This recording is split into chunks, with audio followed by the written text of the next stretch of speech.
진짜 실질적인 피해자들은 사건이 발생하자마자 바로 경찰서로 가요. 해바라기 센터라고 하거든요. 거기 가서 내 후에 뭐 어떤 나온 게 있는지 여부를 바로 확인을 한다든지, 아니면 옷도 제대로 못 입거나 신발도 제대로 못 신은 상태에서 지나가는 사람한테 바로 도움을 요청한다든지 지구대로 쫓아간다든지, 이런 경우는 물론 그런 경우도 무고가 있을 수 있겠죠. 근데 그런 경우가 훨씬 많고, 근데 이것저것 재고 아니면 문자 메시지로 사과를 계속해서 요구를 한다든지, 아니면은 안녕하세요. 형사 전문 변호사로 법률사무소 니케 대표 변호사를 하고 있는 김민수 변호사라고 합니다. 반갑습니다.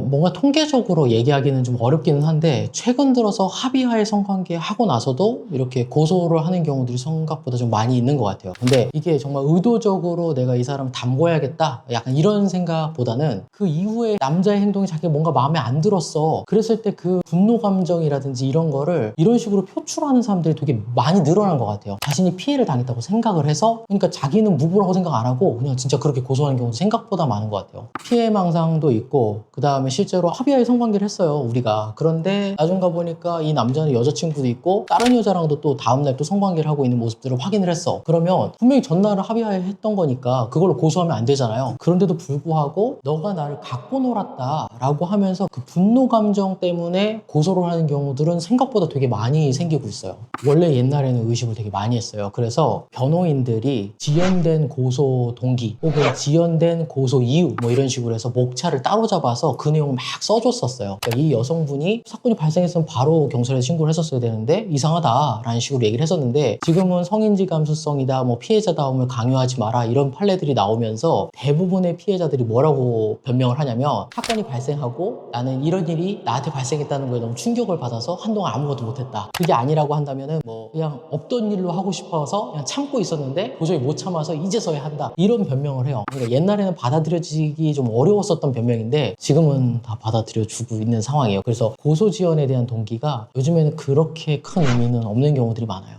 변호인은 너무 특별히 뭔가 이상한 부분이 있으면 주장은 하지만 요즘에는 크게 주장하지 않는 건 실익이 없기 때문에, 내가 그 주장을 한다고 해도 검사나 경찰이나 잘 받아들여 주진 않아. 예전만큼 주장을 세게 하진 않죠. 그 부분은 버려진 변론 방법 중에 하나다. 이 사례는 제가 되게 자랑스럽게 저희 후배 변호사들한테나 저희 회사에 있는 변호사님들한테 얘기하는 사례들 중에 하나인데, 제가 한번 무고죄를 잡아낸 적이 있었어요. 그러니까 어떻게 썼냐면은, 이 친구가 경기도의 모 이제 지역에서 활동을 하던 여성인데 어느 날 남성이 저희 사무실에 상담을 하러 왔거든요. 상담을 보고 나서 이렇게 여자애가 카톡 메시지를 보내서 경찰서 사진도 보내고, 나 이거 합의금 몇 시까지 안 주면은 나 고소하겠다 라고 얘기하면서 합의금을 막 유도하는 모습을 보였는데, 자기가 어떻게 해야 되냐 라고 해서 왔었어요, 상담을. 그래서 문자 메시지를 살펴보고 다 하고, 그 다음에 CCTV도 있길래 가져와서 싹 한번 살펴봤는데, 이거 왜 이렇게 낯이 익지? 이 메시지의 내용이 너무 낯이 익은 거예요. 부재소 합의란 말 아세요? 모르죠. 그러니까 일반인들이 모를 단어인데 부재소 합의란 단어를 계속해서 반복적으로 쓰고 있어요. 그러니까 소를 제기하지 않는 합의를 우리가 부재소 합의라고 하는데, 민사에서는 되게 많이 쓰는데 형사에서는 잘 쓰지 않고, 실제로 민사든 형사든 부재소 합의란 말은 계약서에는 써도 잘 안 쓰는 표현이거든요. 말로는 잘 안 하고 보통 서면으로 쓰는 표현인 거지. 근데 그 표현이 너무나도 이 여자한테 자연스럽게 나오는데, 내가 이 단어 어디 봤는데? 해서 저도 예전 기록과 뭐 이런 것들을 찾아봤더니 비슷한 사건이 이제 확인이 됐고,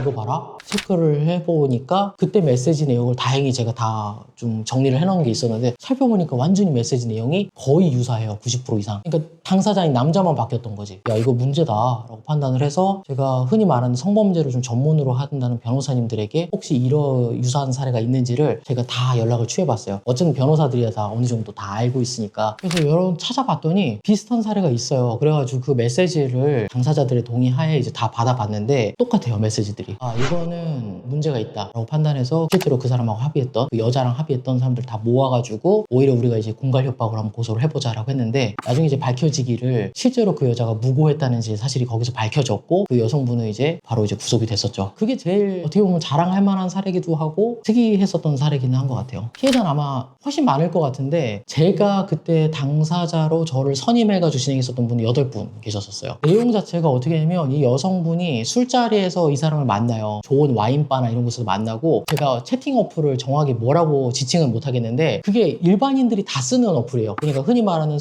성 관련된 어플이 아니고 진짜 말 그대로의 어플이거든. 근데 거기서 친해진 사람과 조금 이제 호감이 생기면은 이제 흔히 말하는 와인바 같은 곳을 가가지고 분위기 좋게 쫙 만나다가 거기서 성적인 얘기를 노골적으로 계속 해요. 그러다가 이제 남자가 이 여자가 나한테 관심 있나? 라고 했을 때 2차 자리로 보통 이제 모텔에서 술을 마시도록 좀 유도를 하고, 모텔에 들어간 이후부터는 그 모텔은 CCTV들이 있으니까 거기서부터 다 취한 척을 하는 거예요. 그래서 너는 나를 벗어날 수 없게 만든 다음에 그걸 이용해서 계속해서 돈벌이를 했었던 사람인 거죠. 그 사람은. 이게 무고라는 게요, 좀 너무 어려워요. 그러니까 성범죄에 대해서 그 인터넷 기사를 좀 살펴보시면 아시겠지만, 누가 누구를 성범죄를 했대 라고 하면은 거기에 대부분의 댓글들이 남자를 욕하는 댓글들이 태반일 거예요. 뭐 예를 들어서 한번 보겠습니다. 어떤 교회 목사가 신도를 안 했다, 아니면 어떤 학원 선생님이 아이와 성관계를 했다, 아니면은 어떤 인플루언서가 여성 시청자랑 뭘 했다, 이런 얘기. 물론 상하 관계 때문에 그런 것도 없잖아 있겠지만, 이런 뉴스가 나왔을 때는 다 덮어놓고 막 이제 욕설을 하는 내용들이 대부분일 거예요. 뭐 여자가 어쨌거나 뭐 이런 얘기는 거의 안 한단 말이에요. 이게 문제기는 해요. 벌써 우리는 남성의 얘기를 들어본 적도 없고 그렇다고 여성의 얘기를 들어본 적이 없는데, 그 기사가 써놓은 그 내용에 대해서, 그리고 일반적으로 남자가 가해자일 거야, 혹은 조금 더 우위에 있는 사람이 가해자일 가능성이 높을 거야 라고 우리들도 선입견에 쌓이는 거예요. 그래놓고 나중에 이 사람이 무혐의였대, 무죄라고 했대 라고 나오면 그제서부터는 막 욕을 하기 시작하는 거죠. 옛날에 연예인분 중에서 한 분 계시잖아요. 무고는 큰 죄다 라고 하셨던 그분도, 처음 기사가 떴을 때는 그 연예인에 대한 욕설 기사가 생각보다 많았어요. 그러다가 이 여자가 결국 무고라고 밝혀졌고 구속되니까 지금은 다시 이제 TV도 나올 수 있고 그 사람은 아무것도 잘못 없는 거다라고 했는데, 이게 대중이 이렇게 확확 바뀌는 거는 사실 본인들도 혹시 선입견에 쌓여가지고 얘기하는 건 아닌가 고민은 한번 해봐야 될 것 같아요. 합의하에 성관계 후에 고소하는 여자들의 특징이다 라고 하면 너무 다양해서 사실 스테레오타입으로 만들기는 좀 어렵긴 한데, 그런 건 있어요. 그러니까 분명히 남성이 성관계 이후에 범죄가 터지면요, 진짜 실질적인 피해자들은 사건이 발생하자마자 바로 경찰서로 가요. 해바라기 센터라고 하거든요. 거기 가서 내 후에 뭐 어떤 나온 게 있는지 여부를 바로 확인을 한다든지, 아니면 옷도 제대로 못 입거나 신발도 제대로 못 신은 상태에서 지나가는 사람한테 바로 도움을 요청한다든지 지구대로 쫓아간다든지, 이런 경우는 물론 그런 경우도 무고가 있을 수 있겠죠. 근데 그런 경우가 훨씬 많고, 근데 이것저것 재고 아니면 문자 메시지로 사과를 계속해서 요구를 한다든지, 아니면은 다음 날에 그 남성의 어떤 행위, 그러니까 예를 들어가지고 그 남성이 자신을 케어하지 않고 갔어? 그게 열받아가지고 그걸 다른 사람한테 막 화를 내고 있다가 갑자기 고소하는 경우, 이런 경우는 무고일 가능성이 생각보다 좀 많이 높은 편이긴 한 것 같아요.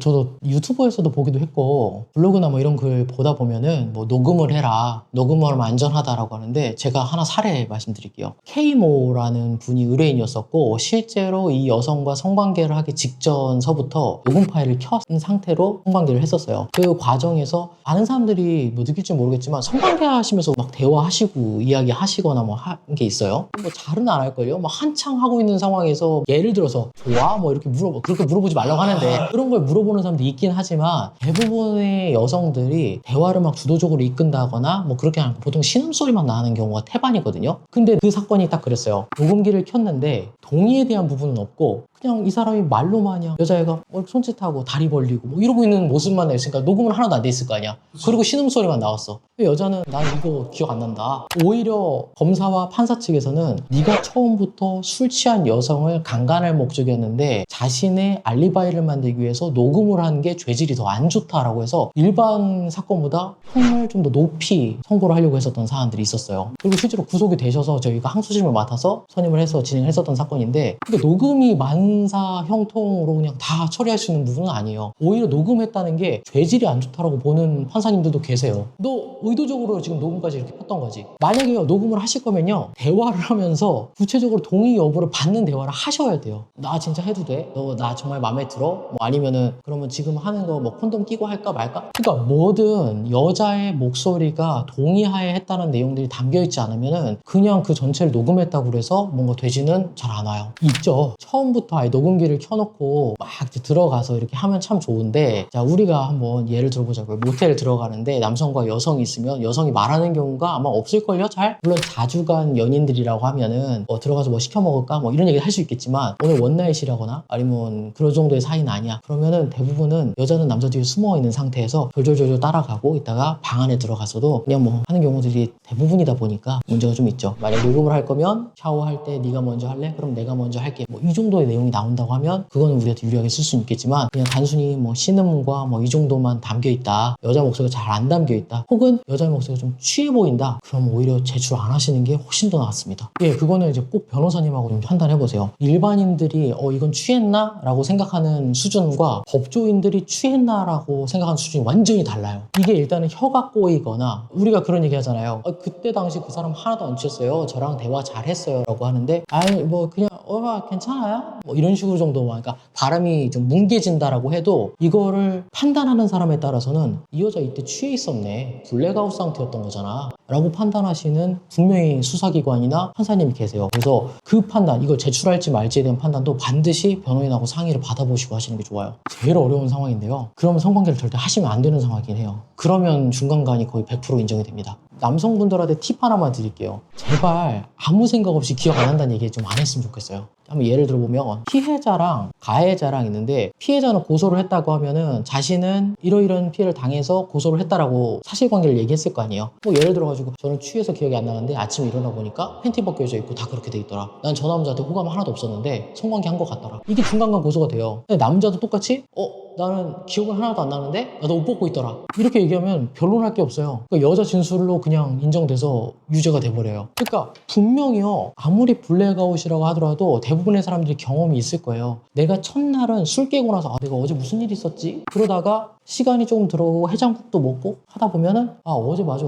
내가 걔한테 전화했었는데 내가 걔한테 왜 전화했었지? 찾아보거나 이런 경험들이 있을 거예요. 그러니까 당장 무슨 일 터졌다고 해서 그냥 무조건적으로 기억 안 납니다 라고 하지 마시고 최대한 기억을 되살려 봐야 돼요. 그래야지 본인이 변호할 것들이 생깁니다. 그 여자가 저한테 위에 올라와서 했었어요. 정비를 해줬어요. 이런 얘기를 처음에 기억 안 난다고 했다가 나중에 하면은 너 왜 진술 꾸며내? 이렇게 받아들여져요. 일단은요 변호사님도 되게 많이 하실 텐데 첫 번째 본인이 할 수 있는 건요 함부로 사과하지 마라. 그러니까 본인이 정말 죄를 지었다고 생각하시면 사과를 하는 게 맞죠. 근데 내가 진짜 죄를 지은 게 아니야. 그랬을 경우에는 그냥 그런 것들 있잖아요. 혹시 사과를 하면 고소 안 해주지 않을까? 뭐 이런 기대감 때문에 일단 내가 너무 미안해. 이렇게 하시는 분들 생각보다 많거든요. 일단 첫 번째는 사과는 최대한 조심히 해라. 본인이 범죄 저질렀다 그럼 사과하시고 근데 그게 아니다 그럼 절대 사과는 안 하셨으면 좋겠어요. 두 번째는 시간이 최대한 밀접한 상황이라고 하면은 최대한 빨리 변호인 사무실에서 상담을 받아보시고 수집할 수 있는 증거가 뭔지 혹은 내가 직접 못한다 하더라도 법원이나 수사기관을 통해서 증거보전 신청이라는 게 또 있거든요. 그 증거를 보존할 수 있는 게 뭔지를 빨리 분류를 해서 최대한 나한테 유리한 증거를 수집하는 게 제일 중요해요. 그리고 세 번째로는 경찰에서 전화가 오거나 경찰에서 조사가 올 가능성이 있단 말이에요. 그때 내가 어떤 얘기를 어떻게 해야 될지 오해 사지 않게 하기 위해서라도 그걸 먼저 정리를 하시는 게 되게 필요해요. 그러니까 이런 부분들이 전체가 다 사실 변호인을 먼저 빨리 만나보고 상담을 해보셔라 라고 얘기하는 게 일반적일 수밖에 없는 거죠. CCTV가 있을 수가 있고요. 그다음에 뭐 모텔을 갔었으면 모텔 CCTV, 뭐 아니면 어떤 주차장이면 주차장 CCTV 뭐 이런 것들이 있을 수 있고 아니면은 녹음 파일 중에서 통화 녹음으로 상대방하고 대화한 내역들이 남아있다거나 뭐 이런 것들은 사실 예전 같으면은 개인정보보호법이 지금처럼 막 되게 강화된 시점이 아니어가지고 그냥 막 줬어요. 오면은 주고 뭐 변호사 사무실에 왔습니다 라고 다 주고 그랬었는데 지금은 변호사 사무실이고 이런 부분 때문에 왔다라고 해도 안 줘요. 잘 줬다가 그 영상에 다른 사람이 나와서 그 사람이 자신을 고소하면 자기 처벌받는 걸로 교육을 받았다. 사실 실제로 CCTV를 설치한 사람들 같은 경우 교육을 일부 받는 게 다른 사람에 대한 개인정보를 함부로 외부로 유출했을 경우에 처벌받는다는 교육을 구청이나 뭐 관청에서 교육을 받는 경우도 생각보다 많아요. 그래서 함부로 줄 수가 없다 이렇게 요청을 하는 경우들이 있어요. 그때는 최대한 빨리 이게 모텔이든 어디든 CCTV 저장 기간이 진짜 짧은 곳은 3일, 4일밖에 안 되고 정말 길어도 한 달이 안 넘는 경우들이 되게 많아요. 보통은 2주에서 3주밖에 안 되거든. 그 전에 빨리 와서 증거보전 신청을 해서 증거보전 신청서나 명령서를 가지고 오면은 그때는 줘요. 그렇게 빨리 확보를 하는 게 되게 필요하죠. 신청서는 법원에 제출하는 거고 그러면은 허가에 대한 결정문이 나와요. 그러면 그 결정문을 가지고 보여주시면은 그때는 다 주세요. 법원에서 허가를 한 거니까 나 주겠다. 왜냐면 자기네들이 이제 완전히 면책이 되는 상황이니까. 그렇죠. 이게 그날 당일 날 혹은 2, 3일 내로 무조건 결정을 받아야 되는 상황이 되기 때문에 서류를 작성하고 접수하고 재판부에서 바로 보완 명령도 그냥 서류로 나오는 게 아니고 보통 전화를 해요. 변호인한테 전화를 해서 이거가 좀 빠진 것 같은데 이거 좀 특정해 줄 수 있냐? 아니면은 이 사건이 이 부분이 맞냐? 이런 걸 물어보시면은 그 자리에서 전화 통화로 정리되는 경우도 생각보다 많아서 개인이 하기엔 좀 어려운 부분들이 좀 있어요. 아까 말씀드렸다시피 극초반이면 극초반일수록 제가 오해를 사지 않는 진술을 할 수 있는 게 제일 중요하고 그 다음에 지금 당장 증거를 확보할 수 있는 거를 최대한 빨리 할 수 있는 것들이 있어요. 그래서 좀 빨리 하시는 게 제일 좋기는 해요. 예를 들자면은 정말 빨리 선임을 했을 때 좋았던 게 사건 당일날 피해자가 자기가 중간간 당했다라고 고소를 했었고 사당역 근처에서 발생했던 사건인데 그 모텔에서 여성이 자기가 중간간을 당했다라고 하고 경찰들이 와가지고 남성분을 피의자로 바로 체포를 해갔었어요. 근데 남성분은 저희 사무실에 우연히 바로 연락을 주셔가지고 저희가 들어가서 봤는데 남자 진술을 보니까 여자애가 냉장고 문을 지가 열어서 음료수도 다 마시고 했는데 얘가 뭘 만취했다는 거냐, 나 그거 너무 억울하다 라는 얘기를 했었거든요. 입증할 수 있는 증거는 없고 저희가 가장 먼저 했었던 게 그 모텔에 그 방을 저희가 숙소로 바로 빌렸어요. 한 이틀 정도를. 바로 다음날도 아니고 그날 바로 새벽에 가가지고 청소하기 전에 일단은 하고 그 다음에 저희가 혹시 증거를 마음대로 만들 수는 없으니까 모텔 주인을 증인으로 세운 상태에서 저희가 그 본인 말씀하셨던 냉장고 있잖아요. 그 지문을 저희가 감식을 해봤어요. 저희가 자체적으로 할 수 있어가지고 해봤더니 뭔가 지문이 나왔어. 근데 저희가 그 지문이 피해자 지문인지는 저희는 모르거든요. 그래서 그 지문을 일단 정리를 하고 그 지문 나온 거를 정리를 해서 수사기관에 제출한 다음에 이게 피해자 진술하고 일치하는지를 확인하려면 이게 피해자 지문인지 확인해야 되는 거 아니냐, 그건 수사기관에 좀 해달라 라고 해서 실제 피해자 지문인 게 일치한 게 확인이 돼서 아 그럼 남자 진술이 맞네 해서 무혐의가 나왔었던 사건이 있었어요. 그러니까 지금처럼 빠르면 빠를수록 본인이 말실수할 가능성도 적어지고요. 그다음 두 번째는 수집할 수 있는 증거가 생각보다 대폭 늘어나요. 잠깐 얘기하면 이 과장님은 그 자체를 못했기 때문에 어떻게 보면 경찰 단계나 검찰 단계에서 꺼낼 수 있었던 사건임에도 불구하고 법원까지 갔고 구속까지 될 수밖에 없었던 상황들이 한 번 꼬인 진술은 바꿀 수가 없어서 변호인들이 무조건 빨리 해달라, 빨리 와라 라고 얘기를 하는 거예요. 문제 한번 내볼게요. 여성분이 잠을 자고 있다고 생각을 해서 제가 그 여자의 가슴을 살짝 만졌습니다. 그랬더니 그 여자가 돌아서며 왜 또 하고 싶어? 라고 하고 를 만지다가 이렇게 성관계를 이어나갔습니다. 이게 죄가 될까요? 안 될 것 같죠? 근데 이게 면밀히 살펴보면 준강제추행의 유죄는 가능해요. 실제로 그런 사례도 있고. 왜? 성관계는 합의한 게 맞는데 아까 처음에 가슴 만졌을 때 뭐라고 했죠? 잠을 자고 있다고 생각을 하고 가슴을 만졌다고 했잖아요. 동의받지 않은 추행행위거든. 그 부분을 떼서 처벌을 해달라고 하는 것도 가능은 해요. 그리고 실제 비슷한 사례가 있기도 하고요.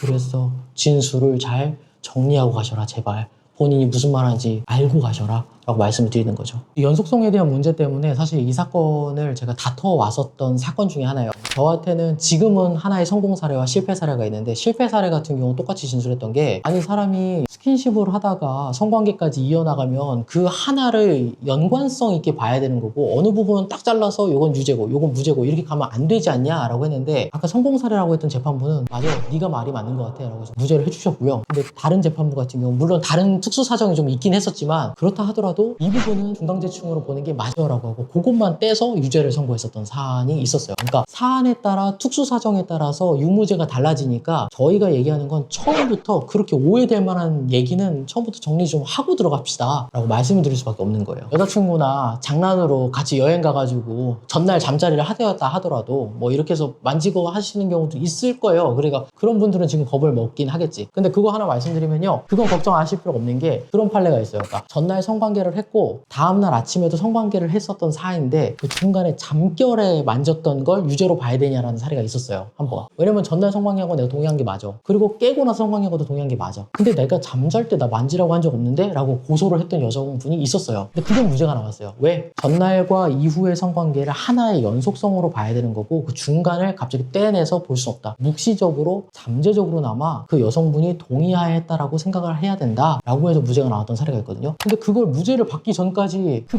남성분이 얼마나 고통받았을지는 생각해 보셔야 돼요. 사실 성범죄가 발생하면은 경찰들에 대해서 좀 오해를 하는 부분이 있는 게 경찰들이 무조건 범죄자로 보지는 않기는 해요. 일단은 객관적으로 보려고 노력은 해요. 그 사람들도. 다만 화성동단 경찰서 사건이라고 한동안 인터넷에 유명했었던 사건 있잖아요. 그 사건이 가장 메인이 되는 내용이라고 생각하시면 돼요. 무슨 얘기냐면 피해자가 먼저 진술을 하게 되거든요. 그러면 사람은요 누군가의 진술을 듣는 순간 거기에 오염이 돼버려요. 뭐 예를 들어가지고 어떤 여성이 와가지고 제가 이러이러한 피해를 당했어요 하면서 막 울어. 그럼 순간적으로 무슨 생각이 드냐면 불쌍하다, 안타깝다 라고 생각이 들고 이 여성에게 이런 행동을 한 남성이 나쁜 놈이다 라는 선입견이 자기도 모르게 생겨버려요. 선입견이 오염된 상태에서 그제서야 가해자 얘기를 들어볼 수밖에 없는 거예요. 따라서 경찰들이 아무리 객관적으로 하려고 노력한다는 건 알고 있지만 하지만 실무상 현실적으로는 피해자의 진술을 먼저 들은 경찰들은 어쩔 수 없이 가해자에게 적대적일 수밖에 없고 어쩔 수 없이 선입견에 쌓여서 이 사람들이 죄를 지었다라고 판단하고 수사를 진행할 수밖에 없어요. 저는 그게 사람이라서 나오는 문제가 맞는 것 같아요. 해본 적은 없어요. 근데 실제로 AI는 그걸 무죄로 판단할 수는 있을 거예요.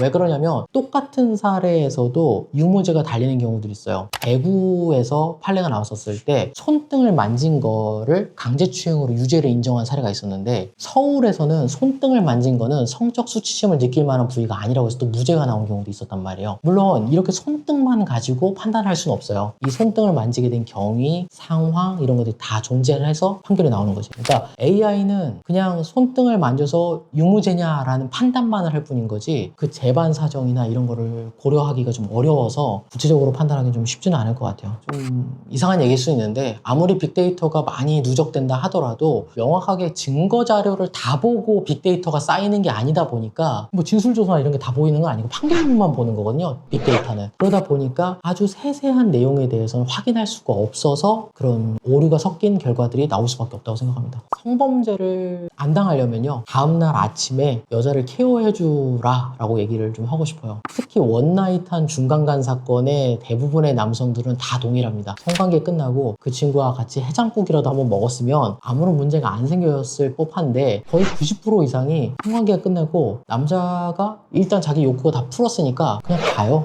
도망가는 게 아니라 여자 자고 있으니까 자기는 뭐 출근해야 된다? 아니면 그냥 자고 있네? 하고 그냥 가는 경우도 있어요. 그러면 여자 입장에서는 흔히 말하는 켰다라는 생각이 딱 순간 들어버리면 이제 그 분노 감정과 함께 이제 고소를 하죠.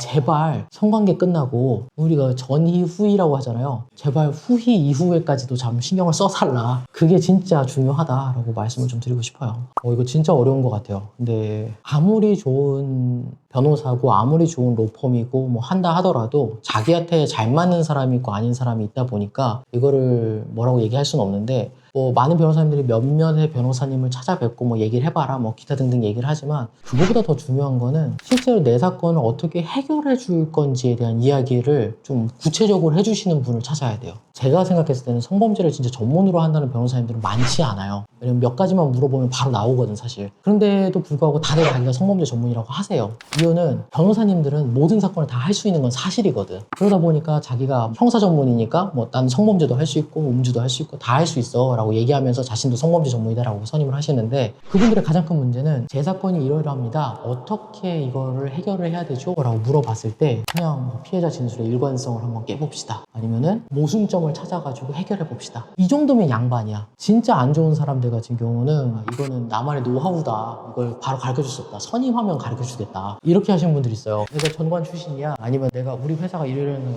그 경찰이랑 내가 친해. 우리가 그 사건 많이 했어. 이러면서 내 노하우니까 그거는 선임하면 가르쳐줄게. 라고 하는데 선임해도 안 가르쳐줘요. 왜냐면 노하우는 있을 수 있는데 그거를 얘기하지 못하는 노하우는 사실상 노하우가 아닐 가능성이 높아서 그래요. 그래서 구체적인 방법론을 얘기하시는 변호사님을 좀 찾으셨으면 좋겠어요. 네, 그게 좀 실력이죠. 없을 거예요. 저희는 수사를 과학 수사로 하면 변론도 과학 변론을 해야 되지 않냐 해서 저희는 마약 분석이라든지 아니면은 혈중 알코올 농도가 몇 %였을 때 어느 정도 취한다는 그 데이터를 정리해 놓는다든지 아니면은 수사기관에서 진술 분석을 하는데 어떤 프로그램과 어떤 툴을 쓴다든지를 계속해서 정리를 해놓고 다른 사무실에 하지 못하는 걸 만들어 왔기 때문에 지금 가능한 거고 그 과정에서 항정 업체랑 제휴를 하면서 그쪽에서 기술을 저희가 수입을 해와서 이렇게 하면은 지문이 감식이 된다는 거 확인을 해서 그런 거지 실제로 지금 다른 사무실에서는 하고 있는지는 잘 모르겠고 제가 아는 바에서는 없다고 알고 있습니다.